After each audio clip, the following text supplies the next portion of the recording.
Noong pong nakaraang taon, Mr. President, ayon po sa International Brokerage Tracking Website, ang Pilipinas po ang nagbenta ng pinakamalaking volume ng ginto sa buong mundo.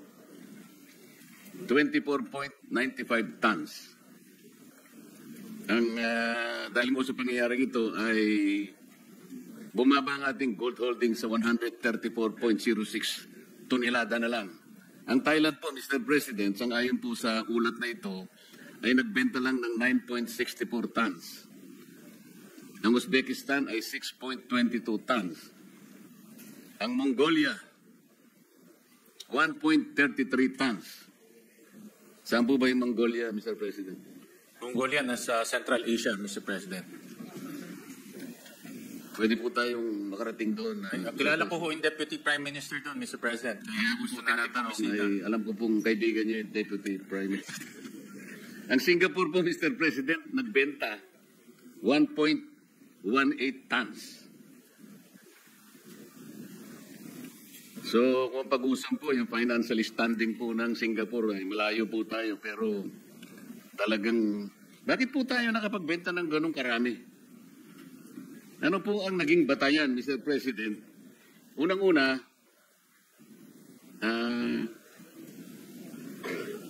bakit po 24.95 tons kaagad? Ba't di na lang 2.4, Mr. President? I was advised, Mr. President, by the BSP that it's part of their portfolio management. So from time to time, they would adjust their portfolio depending on the situation and depending on the risk. So in this case, they sold gold and transferred to another asset class. Ang kagandahan ho dito, Senator Marcoleta, kumita naman ho tayo dahil mataas ang presyo ng gold ngayon. So kumita naman ho ang BSP dito sa pagbenta. Pero lumipat lang naman siya in another asset class na high yield, low risk. Pero, Mr. President, ngayon po ang daming nagsasabi, kahit hindi po natin tingnan yung boiling cauldron, mas mataas po ang presyo ng ginto ngayon. Sa mga tuwid, kung halimbawa, nagbenta lang tayo ng konti, at ngayon natin ibinuhos kung talagang kailangan natin pong magbenta, mas marami po tayong kinita siguro, Mr. President. Di po kaya?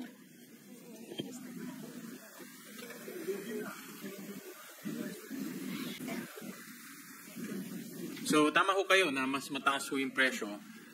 Although, to be honest, mahirap rin ma-predict yung presyo. Minsan tumataas, minsan bumababa. But along the way naman po, ito ay nagbebenta ho sila in tranches. Hindi naman ho isang bugso yung pagbenta ho nila. But you're right na tumaas pa ho yung presyo. Mr. President, kasi po kung titingnan po natin yung ating gross international reserves, ito po ay kinapapalooban ng halos 5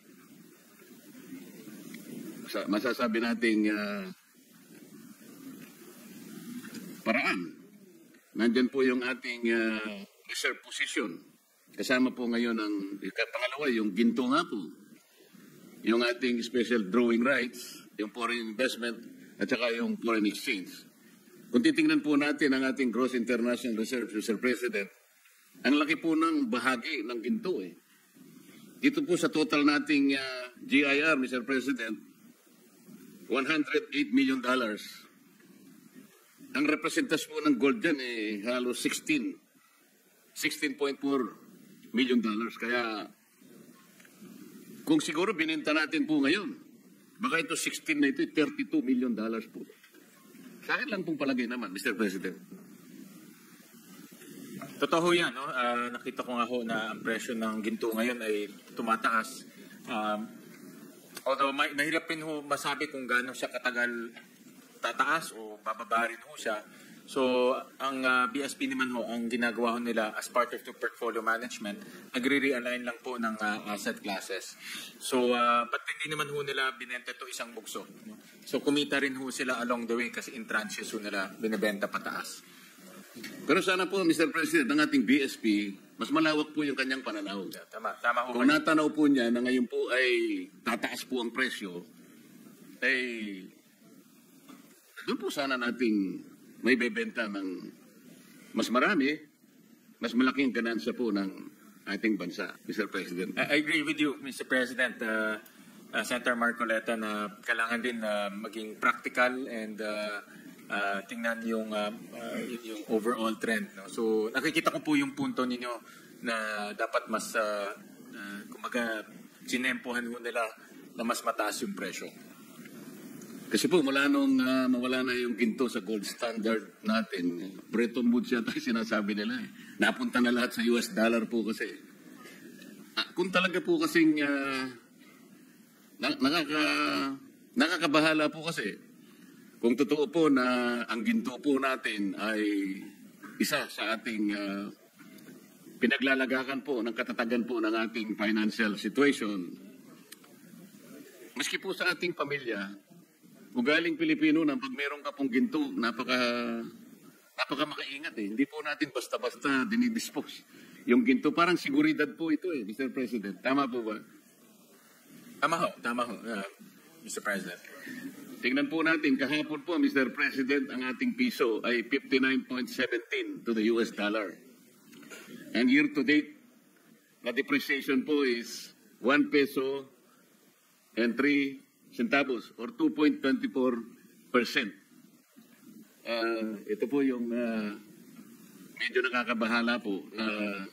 Hindi naman po ako ekonomista, Mr. President, pero kahit papano, pinipilit po natin maintindihan ng kahit konti lang. Para sa ganun po ay naintindihan din natin kung paano ipaliliwanag sa ating mga constituents yung galaw po ng ating financial system, Mr. President. Paano po ngayon i-assess ng Department of Finance po yung recovery trajectory halimbawa natin sa harap ng tayo po ay sumadsad sa third quarter ng halos 4% lang po ang growth ng ating gross domestic product.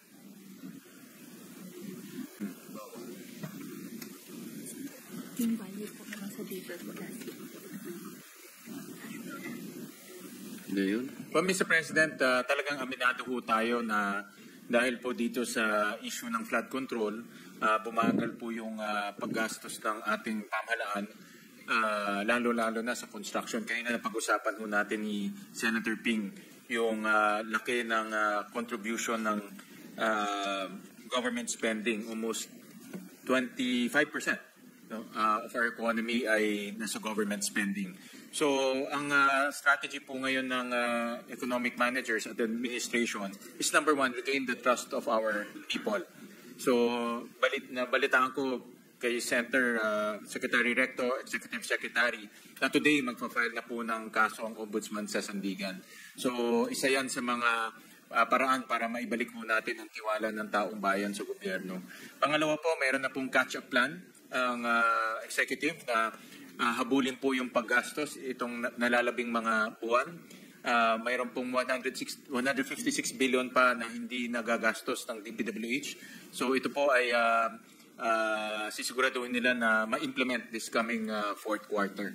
Itong natitira, no? November and December. So they recognize na kailangan po humabol ang DPWH pagdating po sa spending activities. Mr. President, ang ibig nyo sabihin, kagaran na tayo po ay makapag-file ng mga charges kung sino man po yung mga may kasalanan dito. Dagli-dagli po bang magkakaroon kagad ng tiwala yung mga namumuhunan, yung mga investors? At mga ilang araw po mula doon ay babalik na po lahat yung mga investments? Ganun po ba? Hindi naman, Senator Marcoleta. Ano ito? Confidence building. It will take time. Pero importante po yung aksyon na ginagawa po ng ating pamahalaan. At tayo lahat, actually, bilang public servants. No? So, importante po yung aksyon na ginagawa ho natin. Dahil kung wala ho tayong gagawin, wala talagang confidence building, wala hong kumpiyansang babalik. So, dapat ho maraming, mga ganito ay ginagawa po at dahan-dahan po para eventually bumalik po ang tiwala ng taong bayan.